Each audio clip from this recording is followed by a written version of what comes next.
Good morning everyone, it's Rebecca from Silver Grey Foliage. I am up at the field this morning and thought I'd talk you through what I am doing. So it is getting towards the end of February and I am mulching beds. Now I completely appreciate that it is much more glamorous to talk you through the seeds that I'm sowing and the flowers that we plan to be having this year, and I will do that as well. You can see that it is absolutely howling a gale up here. It's not cold, it is just windy, and those of you who follow our Instagram stories will know that that's had a bit of an effect on some of our eucalyptus trees, but I'm okay about that. I'm feeling philosophical. So in my philosophical moment, we went looking for a new source of manure. You can see some of that behind me. I'm going to turn the camera around in a second, but essentially to look after our foliage, and that's some of it behind you, we have to really look after our ground. So these are some of our new foliage shrubs that I'm looking after this morning. They went in autumn, so they had lots of rain over winter, which is fantastic. They've sadly also had lots of wind, which has been a challenge, but the majority of them survived, so I'm really excited about that.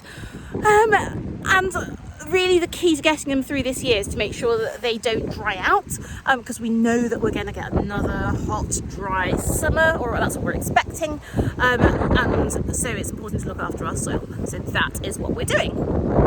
So this is a rather glorious Pittosporum. It's looking a little bit windburnt and scorched, but it's still alive, not too much root rot, and it's doing okay. And you can see that we've put it into the ground surrounded by the mesh, matting, PPX, whatever you wish to call it.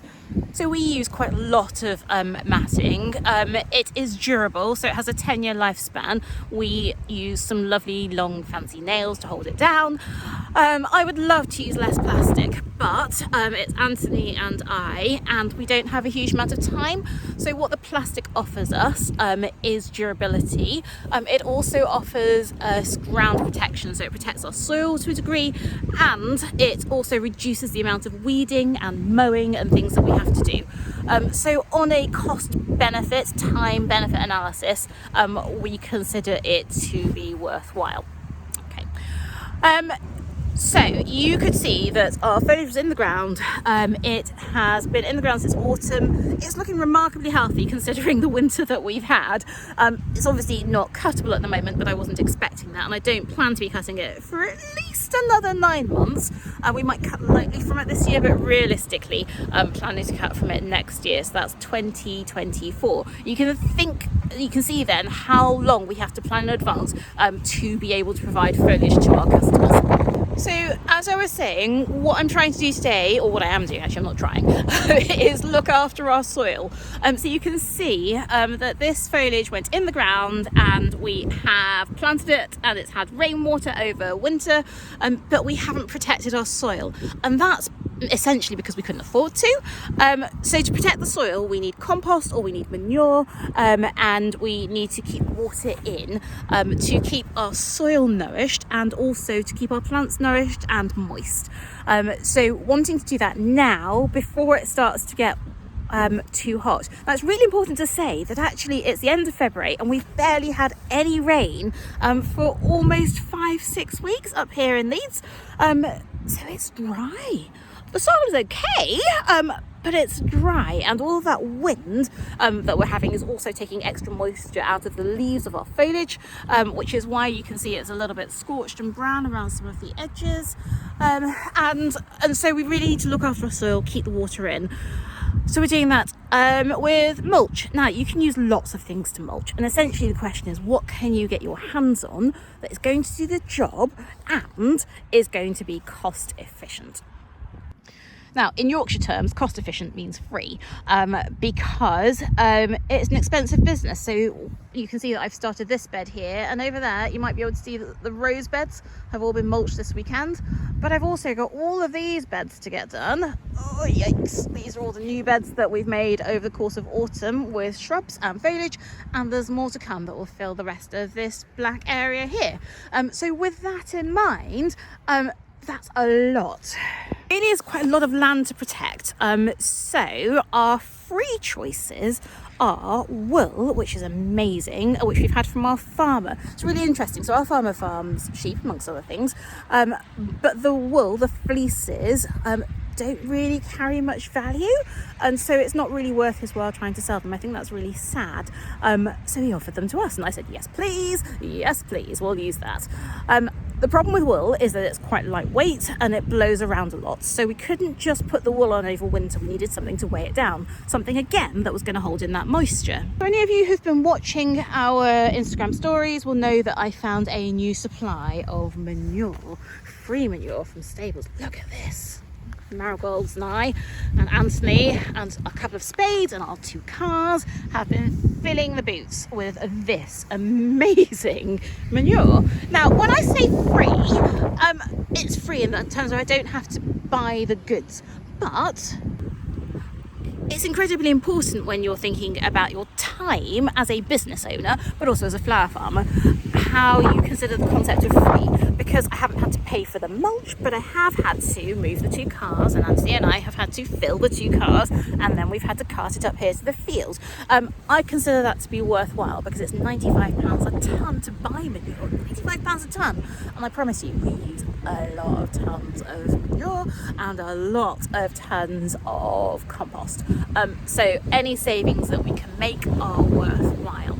It's also good exercise. I would love it if that free supply of manure was up here, but it's not. So at some point we are making some adjustments by doing some of the collecting ourselves, as well as having other things delivered that we can't collect for ourselves.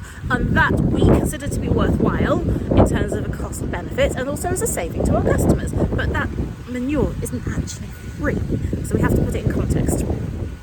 To the concept of what you can use to mulch.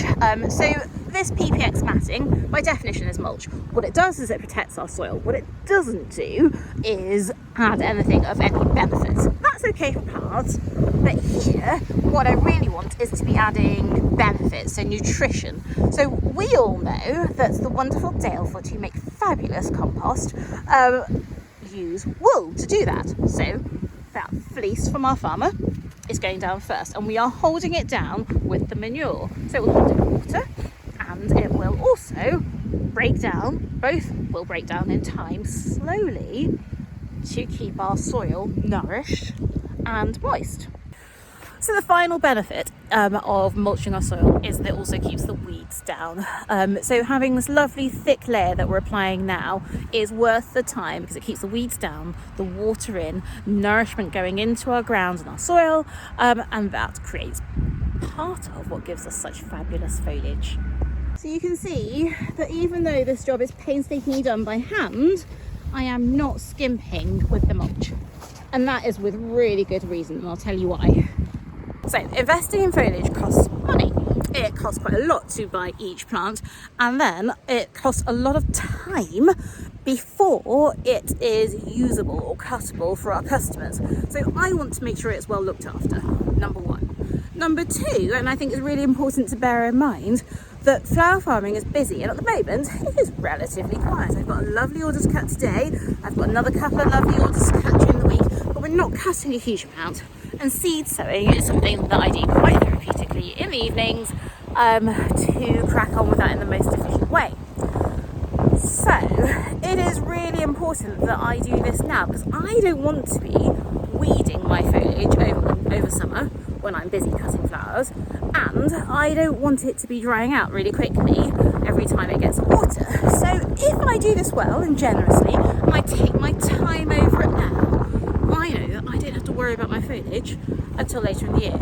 Now, evidently, if I have spare time and there is another amazing source of manure, then I will redo this job. But what I will do is I will reapply more mulch, whether it be bark chip, manure, compost, more sheep's wool, whatever, so that I'm protecting my soil, keeping the weeds down, keeping the water in.